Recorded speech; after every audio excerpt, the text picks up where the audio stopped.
தற்போது கிடைக்கப்பெற்ற முக்கிய தகவல், எடப்பாடியிடம் மன்னிப்பு கேட்கும் ஓபிஎஸ். நண்பர்களே, நம்ம போடக்கூடிய வீடியோக்கள் உங்களுக்கு பிடிச்சிருக்கு அப்படின்னா லைக் அண்ட் சப்ஸ்கிரைப் பண்ணிக்கங்க. தமிழகத்தை பொறுத்த வரைக்கும் 2026 சட்டமன்ற தேர்தலுக்காக அனைத்து அரசியல் கட்சிகளுமே மிக தீவிரமான வேலைகளை பார்க்கிறாங்க. ஆனால் ஓபிஎஸ் நிலைமை என்பது மட்டும் தற்சமயம் வரைக்கும் அதல பாதாளத்தில் தான் இருந்து கொண்டிருக்கிறது. அதாவது அவருக்கு மிகப்பெரிய பின்னடைவுகள் தான் சதித்துக் கொண்டிருக்கிறார். அவருக்கு கீழ் இருக்கக்கூடிய ஆதரவாளர்கள் தினம் தினம் மாற்று கட்சியை நோக்கி ஓடுவதுதான் மிகப்பெரிய ஒரு பின்னடைவாக நமது ஓபிஎஸ் அவர்களுக்கு பார்க்கப்பட்டு கொண்டிருக்கிறது அப்படின்னே கூட சொல்லலாம். ஓபிஎஸ்ஐ பொறுத்த வரைக்கும் அவர் எதற்காக அதிமுகவிலிருந்து வெளியேற்றப்பட்டார்? அதாவது அவரின் இரட்டை தலைமை என்பது சரிவராது, ஒற்றை தலைமைதான் அதிமுகவிற்கு சிறந்தது. அது மட்டுமல்லாமல் ஓபிஎஸ் செய்த பல வேலைப்பாடுகளின் காரணமாகத்தான் ஓபிஎஸ் அதிமுகவிலிருந்து வெளியேற்றப்படுகிறார்.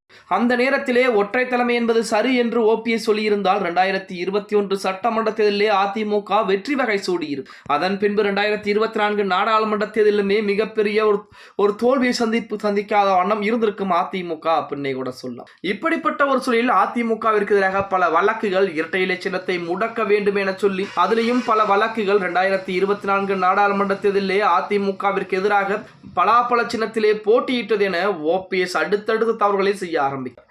இப்படி இதெல்லாம் செய்து கொண்டிருக்கூடிய இந்த வேளையிலே ஓபிஎஸ் புதிய கட்சி ஒன்றை ஆரம்பித்திருந்தால் கண்டிப்பாக அவரின் பின்னாலும் பல ஆதரவுகள் என்பது இன்று வரைக்கும் நிலைத்து நின்றிருக்கும். ஆனால் எந்த ஒரு புதிய கட்சியும் ஆரம்பிக்காமல் அதிமுகவிலே ஒன்றிணைந்து விடலாம் என்ற நம்பிக்கையிலே ஓபிஎஸ் காலங்களை கடத்திவிட்டார். இனிமேல் ஒன்றிணைவதற்கு வாய்ப்புகள் என்பது இருக்கிறதா அப்படின்னு பார்த்தா வாய்ப்புகள் என்பது கிடையாது. ஏனென்றால் எடப்பாடி பழனிசாமி அவர்களை பொறுத்த வரைக்கும் 2 கோடிக்கும் மேற்பட்ட தொண்டர்களுக்கு தலைவராக இருந்து கொண்டிருக்கிறார். அந்த 2 கோடி தொண்டர்களும் எடப்பாடியை தலைவராக ஏற்றுக்கொண்டதன் காரணமாகத்தான் இன்று வரைக்கும் பொதுச்செயலராக இருந்து கொண்டிருக்கிறார். ஆனால் ஓபிஎஸ்ஐ பொறுத்த வரைக்கும் அந்த மாதிரி எதுவுமே கிடையாது அப்படின்னே கூட சொல்லலாம். இப்படிப்பட்ட ஒரு சூழலில் ஓபிஎஸ் அவர்கள் தற்சமயம் எடப்பாடி பழனிசாமிக்கும் மிக நெருக்கமாக இருக்கக்கூடிய அதாவது ஆர்பி உதயகுமாரின் மூலமாக தூதுவிடக்கூடிய வேலைப்பாடுகளை ஆரம்பித்திருக்கிறார் அப்படிங்கிற செய்திகள் இணையதளங்களிலே உலா வந்து கொண்டிருக்கிறது. டிடிவி தினகரன் அம்மா மக்கள் முன்னேற்ற கழகத்தை என்டிஏ கூட்டணியுடன் இணைத்திருக்கிறார். அதாவது தேசிய ஜனநாயக கூட்டணியிலே டிடிவி தினகரன் இணைந்து கொண்டார் அப்படின்னே கூட சொல்லலாம். அடுத்தபடியாக ஓபிஎஸ் சசிகலா, இந்த 2 நபர்கள் இருக்கிறாங்க. ஓபிஎஸ் சசிகலாவை பொறுத்த வரைக்கும் அதாவது தென் மாவட்டங்களிலே கொஞ்சம் வாக்கு சதவீதம் வைக்கக்கூடிய நபர்கள் அப்படின்னே கூட சொல்லலாம். அந்த நபர்களுக்கு